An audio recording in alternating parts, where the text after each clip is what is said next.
So one of the things I've provided for you as a handout that's posted on the MOOC site is a worksheet, so to speak. It's called the Constructive Controversy Planning Worksheet.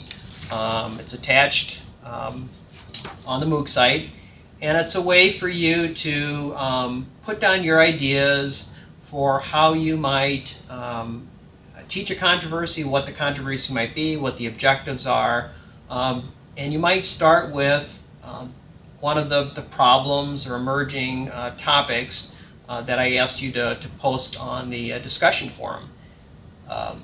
You might, if you don't like the one you posted, you might take a look at ones that other people posted in a similar discipline and use that as a starting point for developing your controversy. As an example, a controversy that I've used in a class that I teach, a junior-senior level class, on managing the Masai Mara National Reserve for ecological resources and tourism, serves as kind of a capstone controversy of sorts, in the sense that students will already have been exposed to a lot of content knowledge associated with issues associated with maintaining habitat, animal behavior, the human dimension aspects of managing natural resources.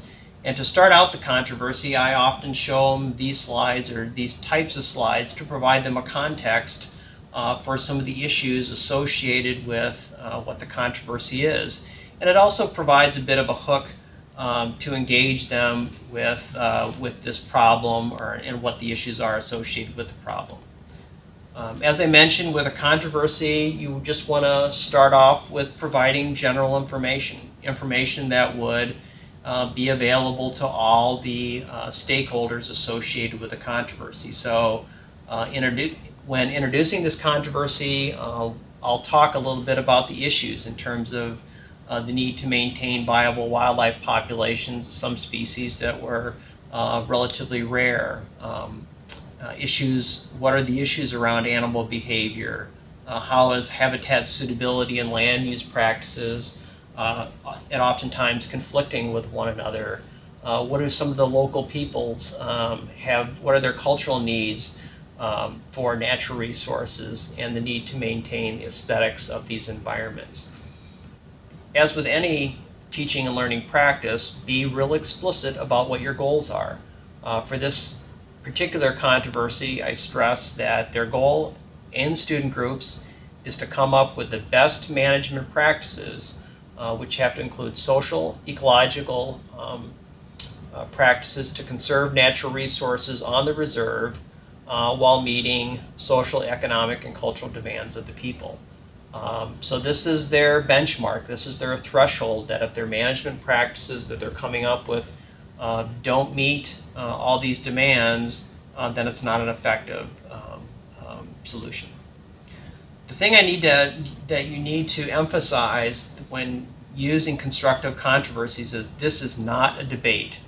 That they as a group, representing different stakeholders, have to come up with the best solution that they can all agree on. And in this particular controversies, the stakeholders, or the role playing that students do, is some groups of students are tourist company representatives, some of them work for the Kenya Wildlife Service, which is the agency responsible for managing wildlife resources, and then the Maasai people that have certain cultural and economic and social needs.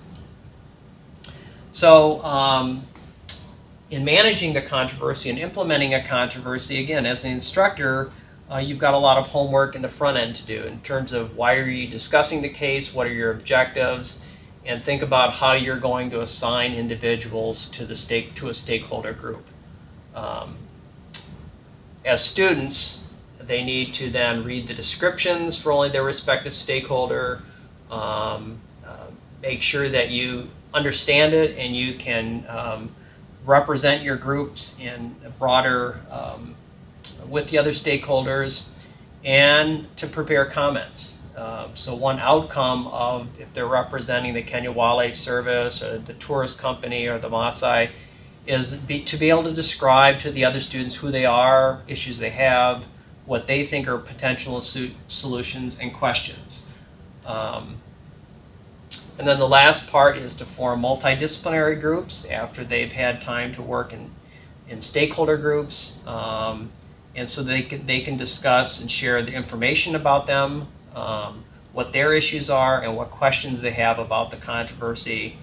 And then last but not least, what I like to do is randomly pick a representative from that multidisciplinary group to do a report out on their solutions. And having you being the instructor, randomly picking a person, really promotes or encourages everyone being involved in that in those discussions.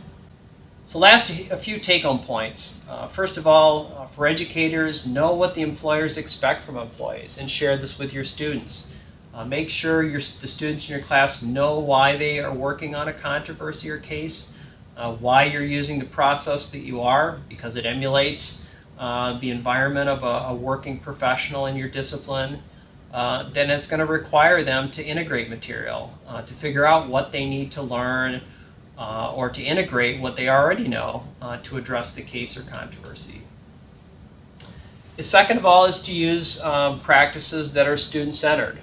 Problem-based learning strategies like we've gone over, such as decision cases or controversies, that really promote cooperation. Teamwork is that as individuals, they can't deal with these complex problems. And in the scientific disciplines, many of the problems that folks are dealing with are extremely complex that deal with teams and multidisciplinary groups. By using some of these strategies, we'll really promote the better retention of information, and again, lastly, it's emulate the environment that they're going to be working in down the road.